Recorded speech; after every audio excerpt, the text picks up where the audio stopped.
காற்று மூலப்பொருள் சம்பந்தமான ஒரு நோய் ஏற்படும் பொழுது அந்த நோய் அதிகமான வலிகளை ஏற்படுத்தக்கூடியதாக இருக்கிறது. எந்த நோயாக இருந்தாலும் நாம் நோயை அறிவது வலிகளின் மூலமாக. காற்று மூலப்பொருள் சம்பந்தப்பட்ட அந்த வலி எப்படி இருக்கும் என்றால், காற்று மூலப்பொருள் குறைவாக இருக்கும் பொழுது, அதனுடைய சக்தியினுடைய வேகம் குறைவாக இருக்கும் பொழுது நோய் ஏற்படுகின்றது. அந்த நுரையீரல் உறுப்புகளில், நுரையீரல்களில் நோய்கள் இருக்கும் பொழுது, காற்று மூலப்பொருள் சம்பந்தமான உறுப்பான நுரையீரல்களில் நோய் இருக்கும் பொழுது தோள்பட்டை வலிகள் ஏற்படும். வலிகள் தோள்பட்டையில் இருக்கும். தோல், புஜம், தோள்பட்டை, புஜம், பின் முதுகு, முதுகு எலும்பு, முதுகு அந்த சப்பை எலும்பு, தண்டுடைய எலும்பு அல்ல, முதுகில் இருக்கக்கூடிய அந்த இரண்டு பக்கம் இருக்கக்கூடிய தட்டையான எலும்புகள், தண்டுடைய எலும்பு அல்ல. இந்த இடங்களில் வலி உங்களுக்கு அதிகமாக இருக்கும். யாரேனும் வந்தவுடன் தோள்பட்டை வலி இருக்கிறது என்று சொன்னால் நீங்கள் அறிந்து கொள்ள வேண்டியது, அவர்களுடைய நுரையீரல்களில் சக்தி குறைவாக இருக்கின்றது, காற்று மூலப்பொருள் பாதிக்கப்பட்டிருக்கின்றது. இப்பொழுது நாடியையும் பார்க்க முடியும். அது நாடியில் காற்று மூலப்பொருள் அது அடங்கியிருக்கிறதா அல்லது இருக்கிறதா என்பதை பார்த்துக் கொள்ளுங்கள். அது இருக்குமானால் காற்று பாதிக்கப்படவில்லை. அது இல்லை என்றால் காற்று மூலப்பொருள் வெகு குறைவாக இருக்கின்றது, அவ்வளவுதான். எந்த நாடி நமக்கு இல்லையோ அந்த நாடியில் நீங்கள் உங்களுடைய அந்த நாடி சம்பந்தமான அந்த மூலப்பொருள் சம்பந்தமான உறுப்பாகிய அந்த உறுப்பினுடைய சக்தியினாலத்தில் நீங்கள் புள்ளிகளை தேர்ந்தெடுக்கப் போகிறீர்கள். உதாரணமாக மரம் மூலப்பொருள் மேலே இருக்கக்கூடிய அந்த நாடியில் வேகமாக ஒரு முட்டுதல் இருக்கும் பொழுது மரம் இருக்கிறது. அது இல்லை என்றால் மரம் இல்லை. எனவே இப்பொழுது நான் கல்லீரல் சக்தி நாளத்தில், மரம் மூலப்பொருளை சார்ந்த கல்லீரல் சக்தி நாளத்தில் அந்த சக்தி நாளம் தொடர்பான அந்த சக்தி நாளத்தில் இருக்கக்கூடிய காற்று மூலப்பொருள் தொடர்பான புள்ளியை தேர்ந்தெடுக்கின்றேன். அந்த சக்தி நாளத்திற்கு நான் என்னுடைய வைத்தியத்தை ஆரம்பிக்கின்றேன். நாடி பரிசோதனை என்பது ஒரு கடைசி வகை. அது உங்களுக்கு நீங்கள் உபயோகப்படுத்திக் கொள்ளலாம் அல்லது விட்டுவிடலாம். ஆனால் இப்பொழுது நான் சொல்லக்கூடிய இந்த வலியினுடைய அமைப்பு அது எங்கிருக்கிறது என்பது மிக முக்கியமானதாகும்.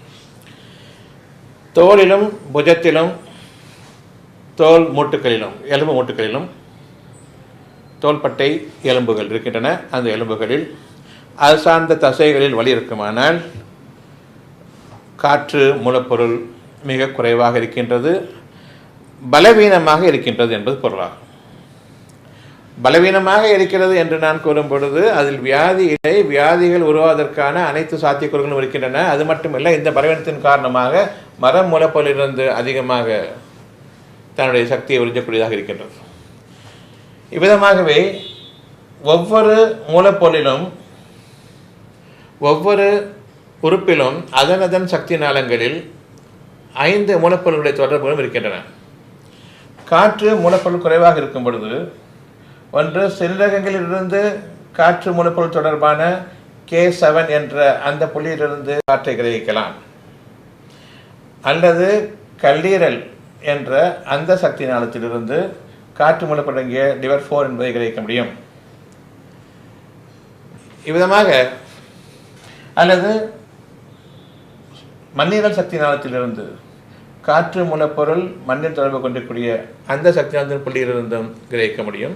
காற்று மூலப்பொருளுக்கு மண் தன்மையை நாம் பெற வேண்டி, இவ்விதமாக ஒன்றோடொன்று கலந்திருக்கக்கூடிய இந்த சக்தி நாளங்களிலிருந்து அது தொடர்புடைய பிற உறுப்புகளில் இருந்தும் அது தன்னுடைய சக்தியை வாங்கிக் கொள்ளும் பொழுது அந்தந்த உறுப்புகள் சம்பந்தமான நோய்கள் உருவாகும். பெரும்பாலும் ஒன்றுக்கொன்று எதிரும் புதிருமாக இருக்கக்கூடிய அந்த மூலப்பொருளிலிருந்து மட்டும்தான் தேவையானது கிரகிக்கப்படுகிறது. காற்று மூலப்பொருள் பாதிக்கப்பட்டிருக்குமானால் நிச்சயமாக மரம் இந்த இரண்டுக்கும் இடையே இருக்கக்கூடிய தொடர்பை மட்டும் பார்த்து கொண்டால் போதுமானது. காற்று மூலப்பொருள் சம்பந்தமான நுரையீரல் சக்தி நாளத்தில் மர மூலப்பொருள் தொடர்புடைய லங் 9 என்ற புள்ளி தூண்டப்படலாம், அல்லது மர மூலப்பொருள் சார்ந்த கல்லீரல் சக்தி நாளத்தில் லிவர் என்ற சக்தி நாளத்தில் காற்று மூலப்பொருள் தொடர்பு கொண்டிருக்கக்கூடிய liver 4 என்ற புள்ளியை தேர்ந்தெடுக்கலாம். தோள்பட்டை, எலும்பு, மூட்டு எலும்புகள், புஜம், பின்பக்கம், முதுகு, தோள்பட்டையோடு முதுகு வலி இருக்குமானால் நிச்சயமாக காற்று மூலப்பொருள் குறைவாக இருக்கின்றது, சந்தேகமே இல்லை. இப்பொழுது நாம் தூண்டப்பட இருக்கக்கூடிய சக்தினாலும் நுரையீரல் சக்தினாலும். இந்த தோள்பட்டை வலி அது இருக்கும் இடத்தை கொண்டு நுரையீரல், அதாவது காற்று மூலப்பொருள் குறைவாக இருக்கிறது என்பதை நாம் அறிகின்றோம். அந்த வலி எப்படி இருக்கும்? காற்று மூலப்பொருள் சம்பந்தமான அந்த வலி எப்படி இருக்கும்? காற்று அது தொடர்ந்து வீசக்கூடியதாக இருக்கின்றது, மாறி மாறி வீசக்கூடியதாக இருக்கின்றது. எனவே காற்று மூலப்பொருள் தொடர்பான வலிகள் ஒரு இடத்தில் இருக்காது. இங்கேருந்து இங்கே மாறும், அங்கேருந்து இங்கே மாறும், இங்கேருந்து கழுத்துக்கு முன்பக்கம் மாறும், முன்பக்கத்திலிருந்து பின்பக்கம் போகும். இப்படி மாறி மாறி வலிகள் தோன்றிக் கொண்டிருக்கும். காற்று வீசுவதை போன்று, மாறி மாறி வீசுவதை போன்று அந்த வலிகள் ஒரு இடத்தில் நிலைத்திருக்காது. இன்னும் டியூப் அடைத்துக்கொண்டு காற்றை பிதிக்கினால் எப்படி விம்மி போகுமோ அந்த மாதிரி விம்மி போகக்கூடிய வலிகளாக இருக்கும். விம்மக்கூடிய வலிகளும், விம்மி புடைக்கக்கூடிய வலிகளும், புடைக்கக்கூடிய வலிகளும், இடம் விட்டு இடம் மாறக்கூடிய வலிகளும்,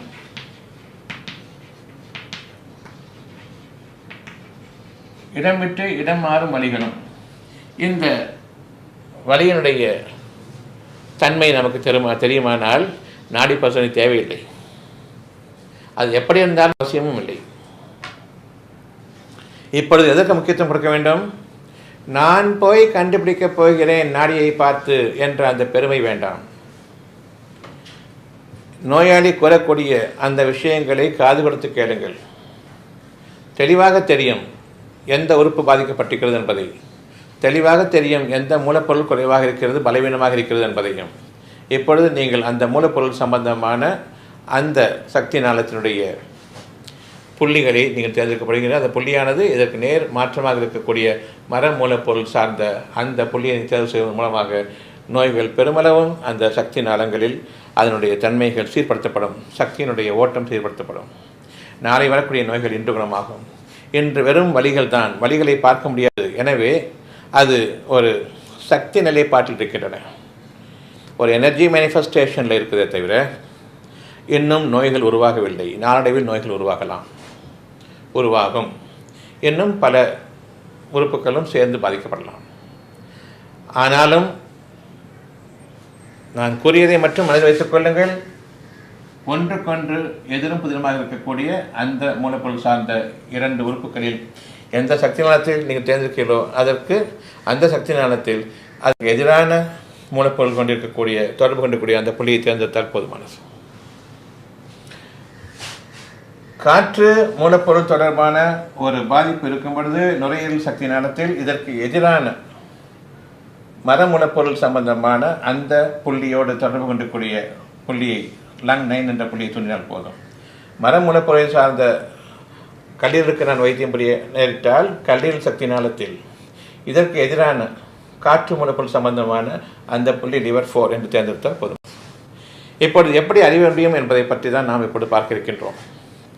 இந்த இரண்டு விஷயத்தில், மரம், காற்று என்ற இந்த இரண்டு விஷயத்தில் காற்று மூலப்பொருள் தொடர்பான வலியானது தோல், தோள்பட்டை, தோல் மூட்டுக்கள், புஜம், முதுகந்தண்டில் அந்த சப்பை எலும்பு, இவற்றில் வலி இருக்கும் பொழுது நாம் அறிய வேண்டும் காற்று மூலப்பொருள் தொடர்பான ஒரு பலவீனம், நாளை வியாதியாக மாறக்கூடிய பலவீனம் என்று இருக்கிறது என்பதை நாம் அறிய முடியும். விம்மி பிடைக்கக்கூடியதாக இருக்கும். எப்படி காற்றை ஒரு டியூப்ல வச்சுக்கிட்டு அமுக்கினா அது விம்மி பிடைக்குமோ அப்படி விம்மி பிடைக்கக்கூடிய வழியாக இருக்கும். இன்னும் இடம் விட்டு இடம் மாறக்கூடிய வழியாக இருக்கும். அவ்விதமாக இருக்குமானால் வாயு சம்பந்தமான, காற்று மூலப்பொருள் சம்பந்தமான நுரையீரல் அல்லது பெருங்குடல், இந்த இரண்டுமே காற்று மூலப்பொருள் சம்பந்தமான உறுப்புகள். இவற்றில் பலவீனங்கள் ஏற்பட்டிருக்கின்றன என்பதை நாம் அறிய முடியும்.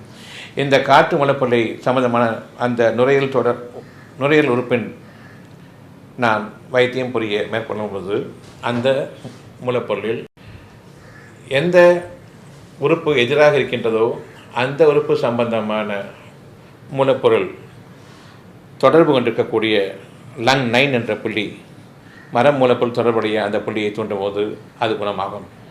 கண்கூடாக பார்க்க முடியும். பார்க்கும் பொழுதே அது சுகமாவதை, இன்னும் அதை தொடுவதற்கு முன்பாகவே சுகமாவதையும் நாம் பார்க்க முடியும். இந்த அக்குபங்க்சர் வகுப்பில் நீங்கள் ஊசிகளை உபயோகப்படுத்தப் போவதில்லை, ப்ரெஷர் கொடுக்கப் போவதில்லை, தொடவும் போவதில்லை. தொடாமலே சுகம் என்பதை பற்றி மட்டும்தான் நீங்கள் தெரிய இருக்கின்றீர்கள். அது எப்படி என்பதை இந்த வகுப்பினுடைய முடிவில் நாம் பார்க்க இருக்கின்றோம். எனவே கவனமாக கேட்டு வாருங்கள். காற்று மூலப்பொருள் தொடர்பாக அந்த நுரையீரல் பாதிக்கப்பட்டிருக்கும் பொழுது அதிகமாக சளி தொந்தரவுகள் இருக்கும். சளி தொந்தரவுகள் நுரையீரலிலும் சரி, மூக்கின் வழியாக சளி வரும், அல்லது பெருங்குடலிலும் சளியாக பேதியாகும். இந்த 2 சளிகளும் உங்களுக்கு அறிவிக்க வேண்டியிருக்கிறது. நுரையீரல் என்ற அந்த உறுப்பு பாதிக்கப்பட்டிருக்கின்றது, அதற்கு அடிப்படையான காற்று மூலப்பொருள் பலவீனமாக இருக்கிறது என்பதை. ஆகவே நாம் காற்று மூலப்பொருள் தொடர்பான நுரையீரலை நாம் தேர்ந்தெடுக்கின்றோம், நுரையீரல் சக்தி நாளுக்கு தேர்ந்தெடுக்கின்றோம். அங்கு லங் 9 என்ற மர மூலப்பொருள் சார்ந்த புள்ளியை நாம் தேர்ந்தெடுக்கின்றோம் சுகத்திற்காக. இப்பொழுது நாம் அடுத்ததாக சளி என்ற ஒன்று இருக்கும் பொழுது அந்த சளியில் என்ன நிறம் இருக்குது என்பதை பாருங்கள். பெரும்பாலும் சளி என்ற ஒன்று நுரையீரல் சம்பந்தமான பலவீனத்தின் போது மூக்கிலிருந்து வெளியாகும். நுரையீரல், மூக்கு இந்த 2ம் தொடர்புடையது. காற்று மூக்கின் வழியாகத்தான் நுரையீரலுக்கு செல்கின்றன. மூக்கிலிருந்து சளி ஏற்படும். இன்னொரு உறுப்பு, காற்று மூலப்பொருள் தொடர்பான இன்னொரு உறுப்பு பெருங்குடல், அங்கும் காற்று வாயுக்கள் அடைத்துக் கொண்டிருக்கும். அங்கிருந்தும் சீதபேதி சளியாக வெளியேறும்.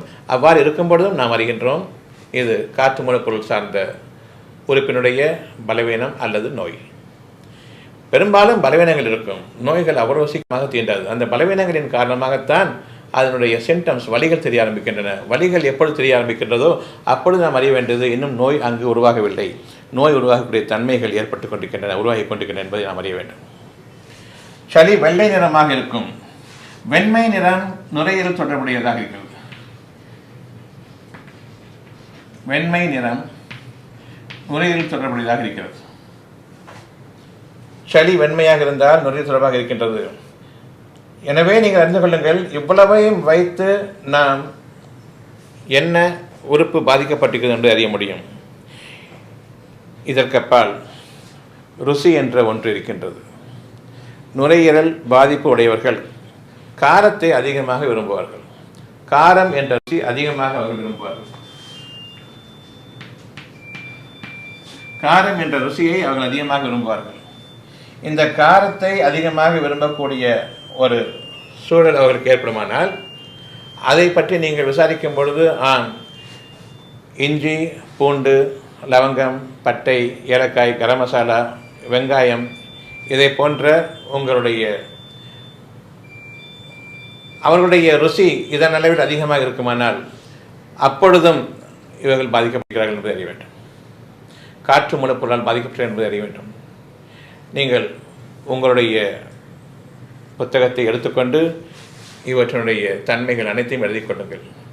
அது உள்ளுக்குள் மனப்படமாக ஆகிட வேண்டும். இவ்விதமாக நீங்கள் செயல்பட வேண்டும்.